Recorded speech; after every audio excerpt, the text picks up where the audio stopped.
worst voice you will ever hear. Will he offer me his teeth? The Tommy Boyd Show will teach you nothing. Nothing. Always read the label. Nothing but iniquity and wickedness. If you really bug me, then I'll say goodbye. Good afternoon, class. My name is Mr. Boyd, as you know, and this year I am your history teacher. I have a short lecture to deliver this afternoon. Please don't put your hand up during the lecture, but I will be taking questions and observations immediately afterwards. If you're at the front of the lecture hall, you'll be able to put your hand up. If you're at the back of the lecture hall, please call 0500 10 53 89. The lecture this afternoon is going to be divided into two distinct parts. The first part will be looking at one particular topic, which today, could you pick that up for me? Thank you. Is Henry VIII, the second Stuart monarch. And the second topic of the afternoon is the place of history on the curriculum. And without preempting the second part of the lecture, let me just sow a seed with you now. The point I want to make, and the point I believe which can always be carried in debate, is that history is not only the most important subject on the curriculum, it is effectively the only subject on the curriculum, since all other subjects require a historical basis to exist at all. Put your hand down. I'll say questions in a moment. And if you're at the back, a free call 0500 10 53 89. Let me give you a case in point. Sectarianism and sectarian rivalry has dogged the British Isles for hundreds of years. It is only if you know and understand the origins of sectarianism in Britain that you will understand the intricacies of the difficulties which are only just beginning to be defeated by politicians today. Henry VIII, our most influential and important monarch, devised and built an entire Christian church for himself solely for the purpose of bedding the woman he fancied. Protestantism, the Church of England, came about because the Pope refused Henry VIII a divorce from his Spanish wife, Catherine of Iberia. Put your hand down. I'll take questions in a moment. At the back, it's free call 0500 10 53 89.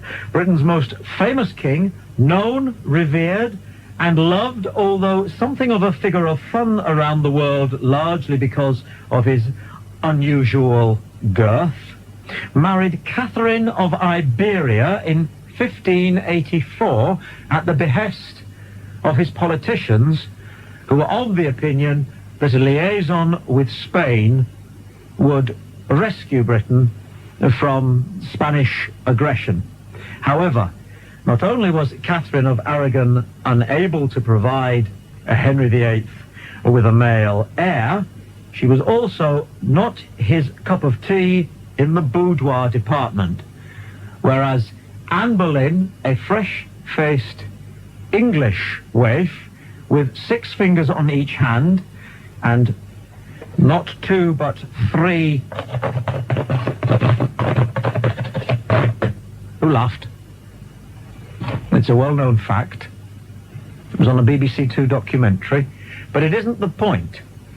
Henry VIII wished to dispose of Catherine of Aragon and marry Anne Boleyn for his own adult purposes. However, the Pope refused to allow him a divorce, and because of the intricacies of the political situation of the day, he was unable to behead her, a practice which he was able to revert to on future occasions. Who's late coming in? Sit down. I won't go over the whole thing, but I'm Mr. Boyd, I'm your history teacher. We're discussing A, Henry VIII, and B, the importance of history on the curriculum. Whilst I'm speaking, you just listen. You can put your hand up afterwards, or if you're at the back, call 0500 1053 89 if you have any questions. So Henry VIII, in order to assuage his urges, set up an entire church, severed ties with the Pope and Roman Catholicism, torched the monasteries, and burned a great many religious men and women alive so that he could divorce Catherine of Iberia and marry Anne Boleyn. It is only by understanding the absolute lunacy, arrogance, and almost surreal qualities whereby Protestantism became established in Britain that you can understand the mess from time to time we have found ourselves in. Explain and discuss, and I'll give you the topic of the history essay for this time next week in a moment. But I want to react to a curious piece of graffiti which has appeared on the back of the gymnasium wall with regard to myself and the value of what we do when we're studying history in this college. It seems to me that without understanding history, it would be impossible to understand life as it is now and to have even the slightest chance, the warmest hope, the faintest hope of making any sense of your own futures. Because it is only by understanding what has gone before that you will have any opportunity of working out what the heck is going to happen next. And that, in a nutshell, is what we do in history. We seek accurate information. We attempt to analyze it with precision whilst looking for patterns of behavior rather than historical accident which is beyond explanation. The historian looks for a pattern of behavior in a demented monarch or dictator, or a pattern of behavior in a sociologically defined group, such as a religious movement, a political movement, an entire country, or a race of people. And whether you study English, in which case you will need to know the origin of English, or mathematics, you will need to understand how the historical mind works. I'll just have a sip of water, and then I will take questions from the front. Put your hands up. At the back of the class, you can use your phones. Free call 0500 1053 89. And between now and the bell, we will be discussing Henry VIII and the place of the subject history on the curriculum. I'm Mr. Boyd. You're listening to Talk Radio. There is a good argument for listening. Let you have your say. Talk. You're a part of Talk Radio's biggest audience ever. Whatever the subject, whatever the day, don't you think everyone should know how good it is? Talk Radio. Commercial radio station of the Argument for listening. Talk Radio. Tommy Boyd. It's time to poison the water hole. Cutting edge. Tommy Boyd sucks less.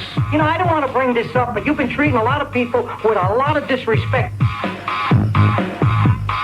There's no need to sneak in at the back. I can see you. I don't mind. You're 15 minutes late for the start of the lecture. I'm not going back over everything that I've said. Come and sit down, and you'll have to pick things up as you go along. We're discussing Henry VIII and why history is not only the most important and interesting subject on the curriculum, why effectively the only subject on the curriculum. Williams, you've got your hand up in Croydon. Williams? Hello, yeah. What it is that what history I was taught, I mean, I'd agree with you saying that history is important because it's got its links in every subject. Yeah. But on the other hand, you tend to find what you're taught in history lessons is only what people want you to know. So you're only ever told like half the story. Well, not in my lectures for a start, Williams.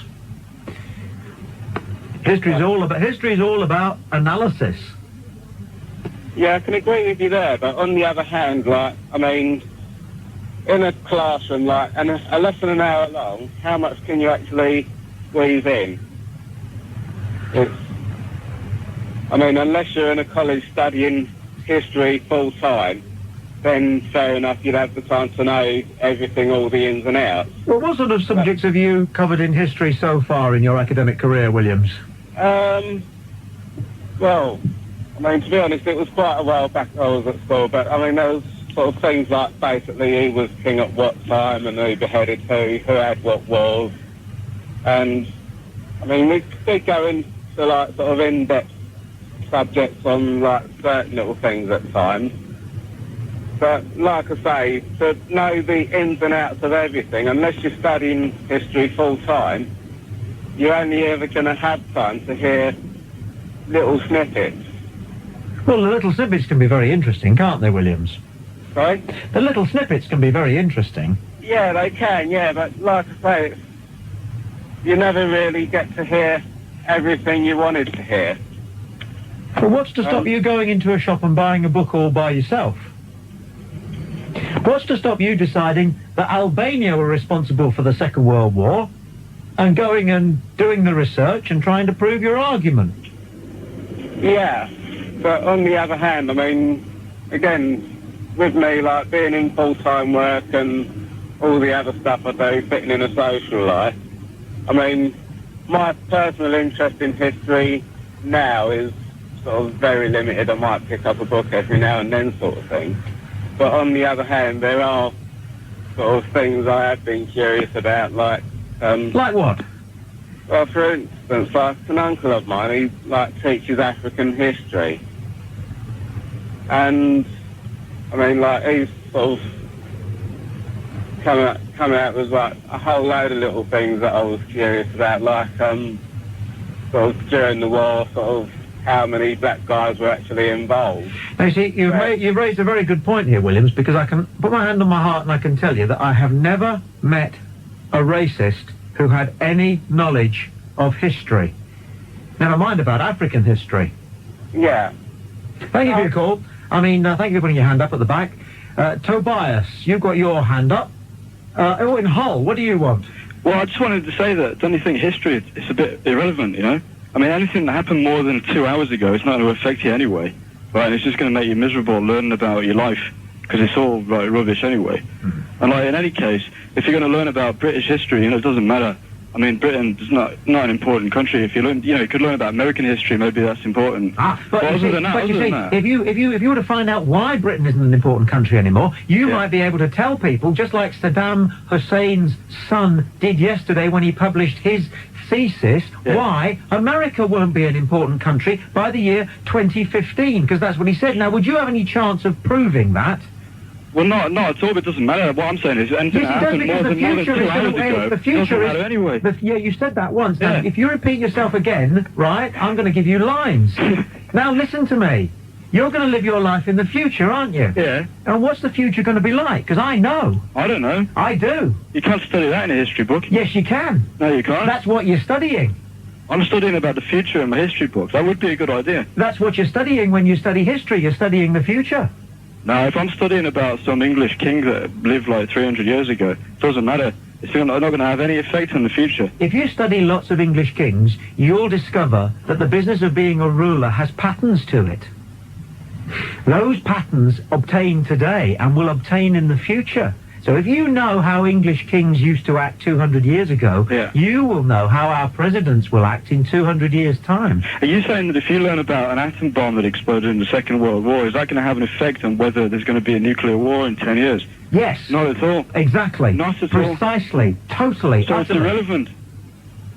Absolutely irrelevant. Now, you see, you haven't studied history very much, because you would know if you had that you cannot draw a conclusion which bears no relation to the evidence that you yourself have accepted. Right. So... But it still doesn't matter. You cannot predict the future. You can't change the future by learning about something that happened in the past. If you didn't know anything about your life so far, to date, nothing at all, what would you do now? What would I do? I'd probably be sitting in the pub having a drink. No, you would be where you are now, but what are you going to do when you finish this lecture? What am I going to do? Yes. I'm going to plan what I'm going to do in the future. No, you're not. You're going to make yourself a cup of tea, or you're going to ring your mum, or you're going to see your girlfriend. No, I'm not, but... Well, whatever. Yeah. That's what you're going to do. Right. And the only reason you do that is because of your history as a person. Well, it might be because of the, because of what I plan to do in the future. Mm-hmm. But you can't do it unless you know your own history. But well, you can. No, you can't. You can. No, you can't. I could get up If you tomorrow didn't know, morning if you and say, knew right, nothing about, if you knew absolutely nothing about yourself, you wouldn't be able to do anything. Right. And if you know nothing about the history of humanity, you know nothing Yeah. about the future of humanity. But you don't know anything about the future of humanity anyway. Put your hands up at the front if you have a question, and if you're at the back, free call 0500 10 53 89. It's history with me, Mr. Boyd, on Talk Radio. There's a good argument for listening. For listening. The Tommy Boyd Radio Experiment. Els is in the kitchen. Hey, girls, why not phone up Tommy now and tell him what a jug-headed, peanut-brained, weasel-faced, fourth magnitude misfit from the 70s he is on free call 0500 1053 89. It's Mr. Boyd, history, up on the podium, giving the talk this afternoon. You can now ask questions or put your points, either by putting your hand up or by calling, if you're at the back, on free call 0500 10 89. We've been looking at Henry VIII this afternoon, and also discussing the unique importance of history as a subject on the curriculum. Cairns in Birmingham, you've got your hand up. Yes, Mr. Boyd, I've got a very important question to you. Yes. Right, what I want to ask is, why is it that all the important sort of historical figures tend to be white that we're taught in the national curriculum? Whereas if you look in history, you know, the greatest historical figures are actually far from white. Far from white? That's an interesting racial group. Well, that's Far from white? far from white, i.e. brown, black, yellow. Who? You name it. Well, okay, let's take an example. Yes. Who is the most influential person in history? The most influential man in history. Who is he? Well, this is a very, very interesting question. I'll have to give that some thought. The most influential man in the... You ought to be able to answer that. No, because no, it's entirely subjective. Well, but you see, you have asked a poor question, Cairns. Well, okay, come on, why is it a poor question? The question should have been, who, in your opinion, Mr. Boyd, is Okay, the most in important? that case, if you say who in your opinion... Okay, then we can set out certain I'm criteria. just helping you tidy up your mind. Okay, no, Yeah. my mind is well tidy, Mr. Boyd. It's not, is it? The question I'm asking, Yes. Mr. Boyd, Yes. is that if we look, there was a certain book, I think it was, I don't recall the author now, but it was the 100 most influential men in history. Yes. And who do you think came top? And you can imagine, you know, people like religious figures were in there, various kings, you know, even Hitler or whatever. All these people were in there. And do you know who came number one? Who? Who do you think? I don't know who. Charlie Chaplin. Okay. No, it was the Prophet Muhammad of the Muslims. He was number one. Don't recall 2 or 3. That was stuck in my mind. Are you a Muslim? Yes, I'm a Muslim. Excellent. Right. Because... So what I'm saying is that, for example, he is the most influential man in history. Well, okay, that's Who wrote my the book? opinion. Sorry? Who wrote the book? I don't recall the author, but it was a non-Muslim, believe it or not. I don't. I wish I had the night. I don't believe it. I don't believe it. You will find, Cairns, when you achieve a little more wisdom, that everybody writes a book in order to bang their own drum, whatever that is. Mm-hmm. Well, actually, I mean, in that case, I'll call you back with that author, okay? But I'm telling you, he was not a Muslim. Yes. Well, that's one person's opinion. I thought you rang for mine. Sorry? I thought you put your hand up at the back of the class for my opinion. The point I wanted to make, Mr. Boyd, the point I wanted to make, because we often make points through questions, is that how is it that here is, you know, especially in the national curriculum, you know, everything is so, like, lovey-dovey. In the field of mathematics, it's all like sort of white figures that come up, you know. Pythagoras, a Greek. But we know that Pythagoras' theorem originated in China years before, and the Egyptians who were black-skinned knew far more about math than many of the Europeans who came later. Well, name me a great Muslim mathematician. Okay, Musa al-Khwarizmi, who was the originator of algebra. Well, not the originator, but because mathematics can't really be originated, as it were. No, I was going to say that predates... excuse me if you may. I think you'll find that predates the Muslim faith. What does? That gentleman you just mentioned. I think you're going back to Babylon. Musa al-Khwarizmi. No, I don't think you're going back to Babylonian times. Musa al-Khwarizmi is widely acknowledged. I'm talking as a mathematician. Yes. When was he at his abacus? He was around the 7th century. Yes. Oh, close. Okay. The point I'm making... Well, he found Muhammad pretty quick then, didn't he? Sorry? He found Muhammad pretty quick then. What? I'm not with you. He was Arabic, but he wasn't a Muslim. No, he was a Muslim. Well, that's he was a Muslim. But I mean, if we look at in other spheres as well, we have not just the Muslims, but other civilizations contributing, critical pieces of information towards human knowledge. But these are rarely acknowledged now in Eurocentric in the Eurocentric curriculum that exists in our schools. Are people in Muslim countries learning about Henry VIII? Well, they would be learning about Henry VIII if he was such an important historical figure in terms of shaping shaping the politics of the world today. Is that a no? Sorry? Is that a no? Is that a no? Yes. Well, no, because he doesn't. He doesn't warrant sufficient importance. Right. If he did, he would be there. Okay. So what, as far as you're concerned, merits sufficient importance globally is what's dear to you? No, not necessarily. Well, that's the way it's coming across. Well, they may be coming across, but I'm not saying it. I'm not saying like that. Maybe that's how you want it to sound. Henry VIII, you have to acknowledge. You have to acknowledge because he started up his entire religion all by himself, just like Muhammad. Yeah, but I mean, we're talking about he started his own sect, not his own religion. He started his own sect. Well, Muhammad didn't even start his own religion, did he? He just said, yeah, Jesus is right, Job's right, Abraham, they're all right. No, he did start his own religion. It was a new revelation, actually. Yeah, well, so that is the basis of a new religion. No, I think we could argue about this one until we're blue in the mouth, but it's difficult to argue that Henry VIII... Yeah, it's true, he came with the same message as all the other prophets. It's difficult to argue that Henry VIII is completely incidental, whereas Muhammad is absolutely omnipotent. Cairns? No, I think if you look at the word omnipotent, it's all powerful, I think we can only attribute that to God. When you say omnipotent, you're talking about, someone very important, and we would argue that yes, he probably was the most influential man in history. Yes. Okay, but that's besides the point. The point is that if we look at Isaac Newton is given so much prominence in the field of maths. Okay, why? Because he's a Brit. Would you agree? No, because he an apple fell on his head and he identified gravity. Leibniz just before him did most of the groundwork. Was he a Muslim? Sorry? No, he wasn't. He wasn't, but the point I'm trying to make is that, every nation, fair enough, maybe the Chinese probably do the same thing, but it's something that we ought to acknowledge, is that, we ought to forget about colour and creed and whatnot, and let's get things balanced, okay? If other people, let's say, for example, in the field of, speaking to the field of maths, if there were other contributors, then we ought to make people aware that there are a lot of other historians don't always do that. And as the earlier caller just mentioned, and there are a lot of other hands up at the back, and we will be dealing with Islam a little bit later on in the lecture. So I would advise you really to sort of sit on your hands for a moment.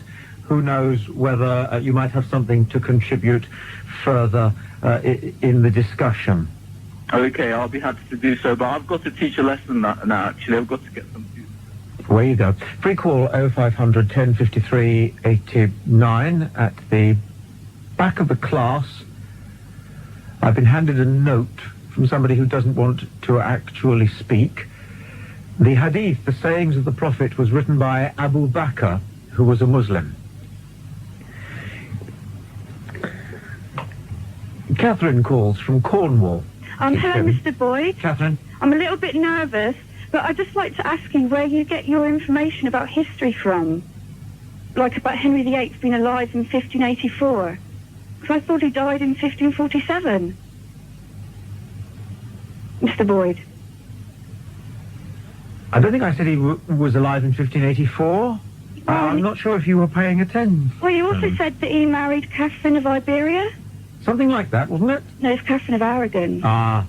In 1509. Same sort of place. Well, not really. Aragon's in Spain, and Iberia's a bit north of that, really, isn't it? Is it, really? Iberia is north of Spain? Well, I'm not much up on geography. No. But I'm a bit more up on history. How far north of Spain is Iberia? Well, I don't think it's in the same country, is it? I don't know, actually. Probably not. I take your point. Accuracy is everything. Yes, especially in history. Catherine, thank you for attending the lecture. That's all right, Mr. Boyd. Bernadette, you have your hand up in the Black Country. Good afternoon, Mr. Boyd. Hello, Bernadette. So I need your help, sir. Yes. As you know, I'm in year 9. Yes. When you were at school, I suppose that was the 3rd year. Yes. And after Christmas, I have to pick my options. Yes. And it looks like I've got to drop history, and I don't want to drop history because I must do RE. It's compulsory now. Ah, yes. I'm glad you raised that subject. There do appear to be certain constraints being placed on us historians by the government at the present time.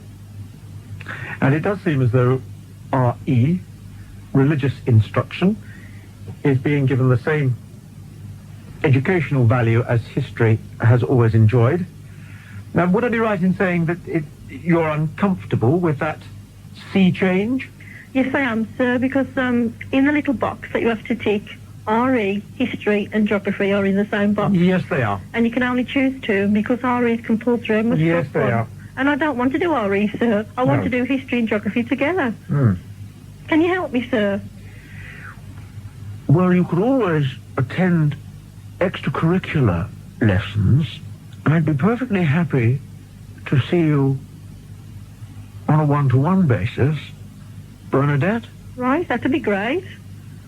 We could look at men such as Mussolini and other such interesting figures, Yeah, and possibly put together an exam syllabus for you.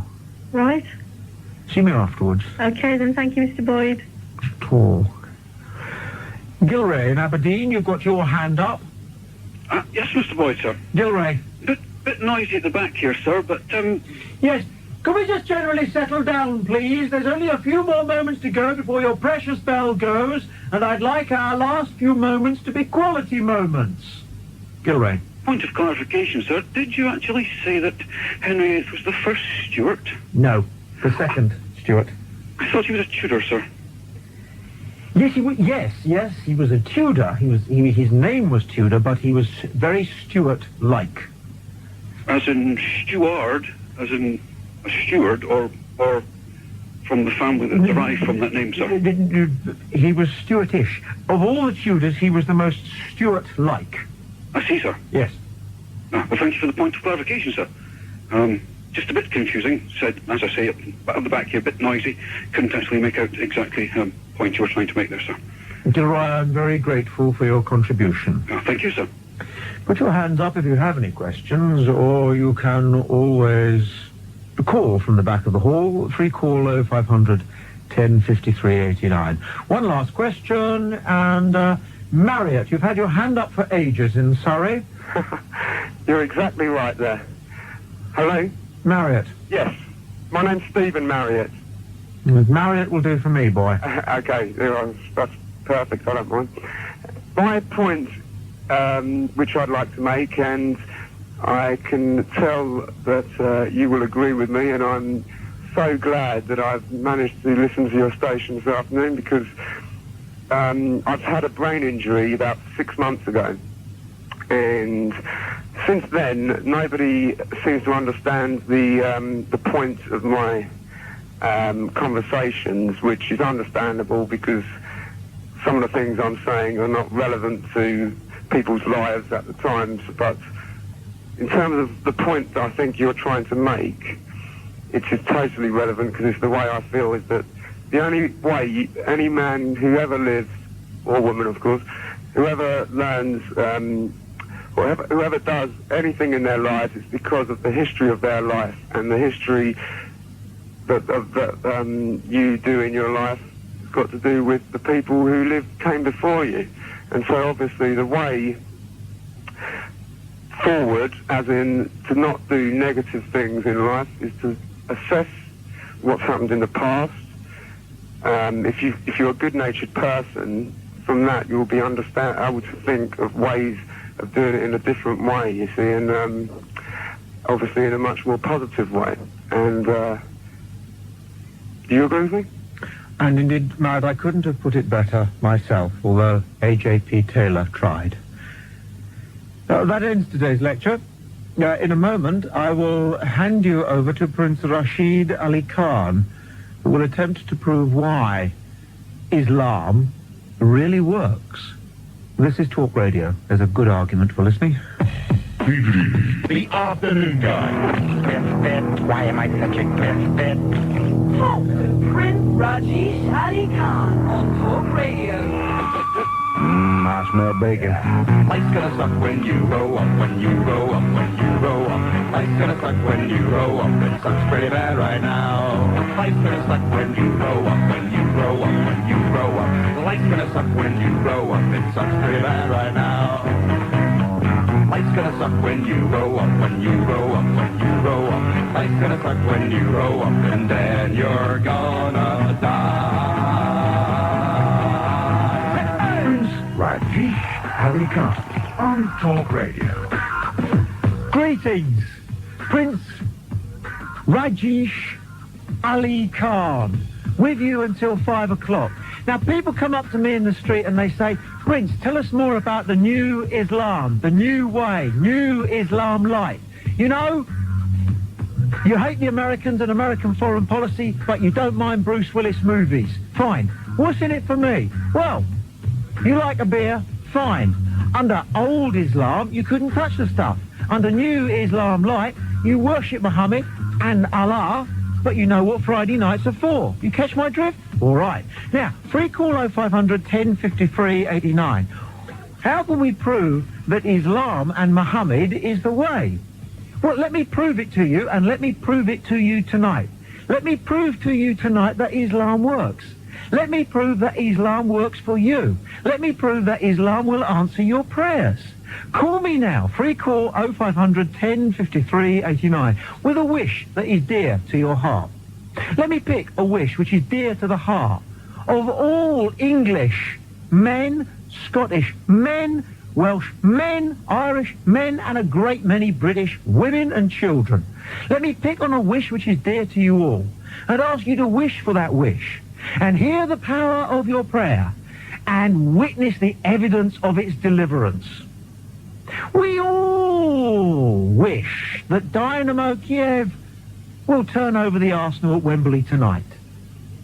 We will all be praying in our own way that Dynamo Kiev will turn over the Arsenal at Wembley tonight. But call me now. Call your prince on free call 0500 1053 89 and let's give it a try. Let's plan a prayer to beg Allah to ensure that the world's #1 Muslim club side, Dynamo Kiev, beat the Christians, the Arsenal, tonight at Wembley. All we have to do is decide how to pray and when to pray together for this most unlikely occurrence, bearing in mind it is the Arsenal and they are playing at Wembley. They do like the wide pitch, and Dynamo Kiev, very weak side. So free call 0500 1053 89. One of the reasons that Islam has not yet cracked Europe, big in Africa, huge in Asia, it's happening in South and North America. Look at Mike Tyson, look at Muhammad Ali, look at that chap, the boxer over here, old Prince Nazim. Muslims to a man. But it hasn't happened big time in Europe yet. Why? Why? Because Catholicism and Protestantism works for football. There has never been a non-Christian world footballing champion. France, Italy, Germany, England, Argentina, Uruguay, Brazil. They are all Catholic countries, barring 2, who are Protestant. If only we can show that Islam works for football.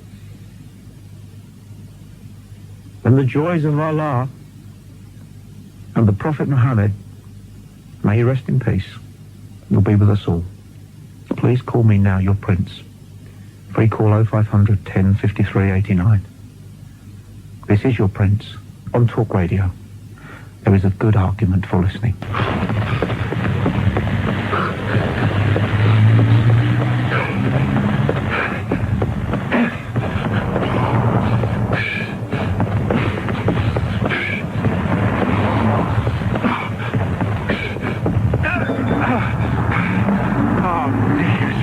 Swinton have policies that give you a courtesy car while yours is in for repair. Just another benefit of being with Swinton. Call 0800 600 700 or visit your local branch.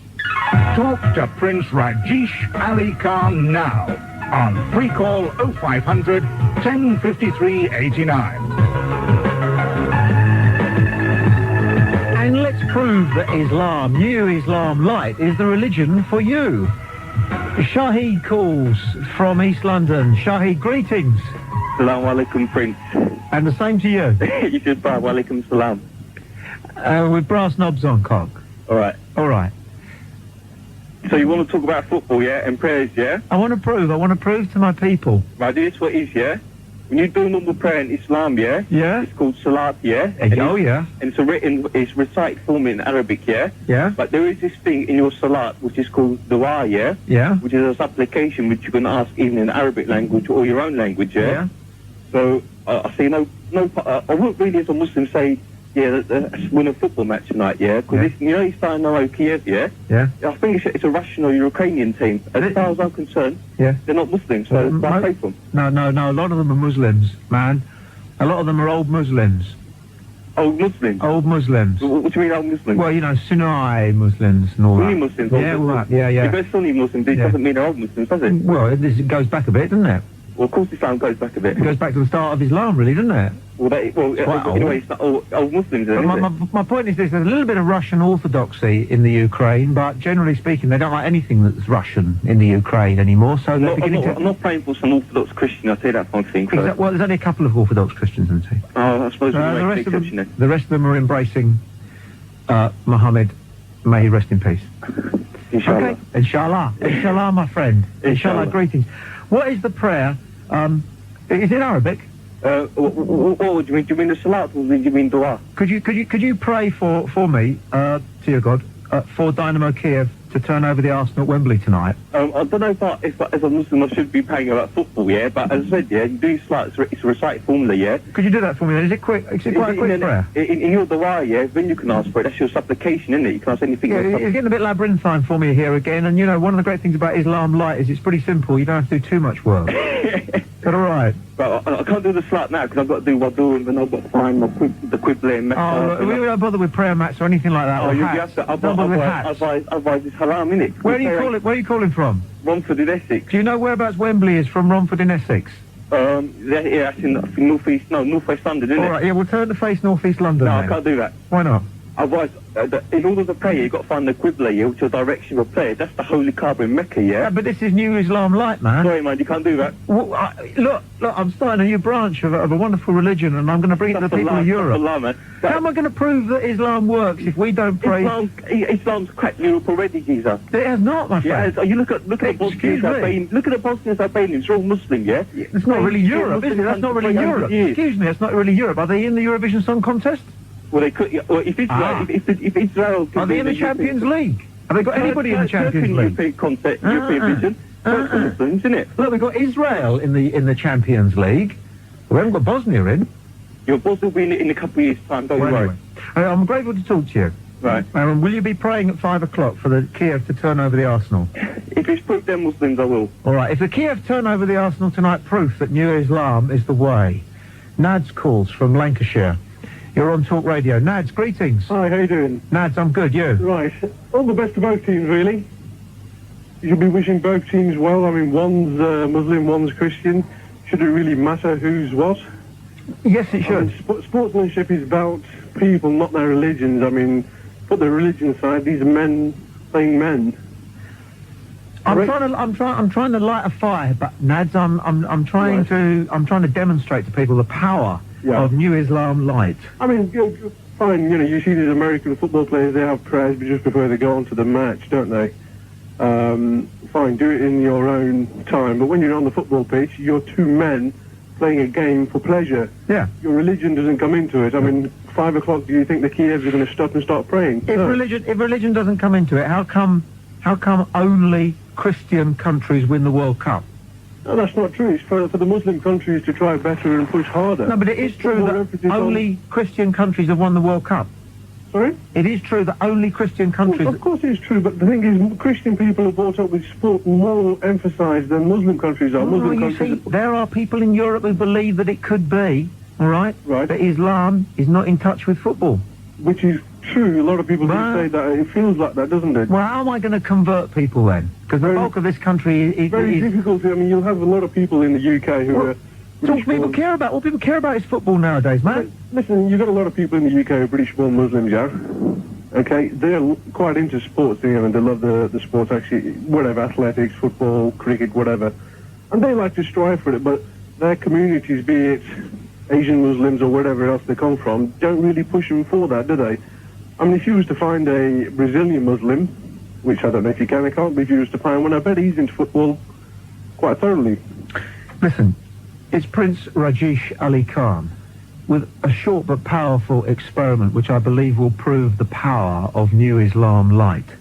At 5 o'clock, my friends, I would like you to turn towards Wembley as near as you can and offer a silent prayer to Muhammad, may he rest in peace, inshallah, that Dynamo Kiev, the world's leading Islamic club side, should turn over the Christians of Arsenal tonight on the wide expanse of Wembley turf. And then tomorrow morning, we'll check the papers and find out what works, Christianity or Islam. Kieran calls from Manchester. You're on Talk Radio. Greetings, Kieran. Greetings. Greetings. Hi. My argument is based upon the fact that... Can you hear me? Yes. It's based upon the fact that Islam is an essentially nationalistic religion, whereby you have to change your name to become a Muslim, you've got to pray to Mecca, and you've got to go there to get forgiveness. Football is a world sport, and it covers all religions and all races, but I think it's not been a priority of Islam. Up until recently, it's not been a priority, that's why they've not done well at it. Very possibly, that is true, but all that must change. Yeah, it must change. Must change. I think that the deep-rooted nationalistic ethos of Islam will prevent them to enjoy and excel in a game which is enjoyed by humanity. That is maybe not, but it will not affect Joe Bloke, who tonight wants the Arsenal to be turned over by Dynamo Kiev. Kieran, you're calling from Manchester. Who do you want to win? I'd like, for the sake of... I'd like Dynamo Kiev to win. You would like Dynamo Kiev to win as well? Yeah. So you, like me, and hundreds of thousands of other converts to New Islam, will at 5 o'clock turn to where we believe Wembley Stadium is approximately and issue a silent prayer to Muhammad, may he rest in peace, inshallah, through to Allah, that the Kiev turn over the Arsenal. What's wrong with that? I think they'll turn over the Arsenal, and it'll be based upon their dedication and ability rather than their worship of Allah and Islam. You might be right, you might be wrong, but I'm into recruitment here, Kieran. Right. Anything goes. I think you should. I think you have to give out a little bit more. Give out some more leaflets and knock a few more doors, and you might recruit me into the new religion. You're giving it some thought, aren't you, my friend? I'm flexible. That's what it's all about, being flexible. I won't refute any ideas until, I've thought about it. Kieran, welcome to the Y. Yeah. Prince Rajeesh Alikhan. I look forward to talking with you from 3 tomorrow. Stand by for Peter Dealey. This is Talk Radio. There's a good argument for listening. Don't forget to subscribe and like. Comment too if you wish. Even slap your legs and make a purchase from Ann Summers. But don't do nothing.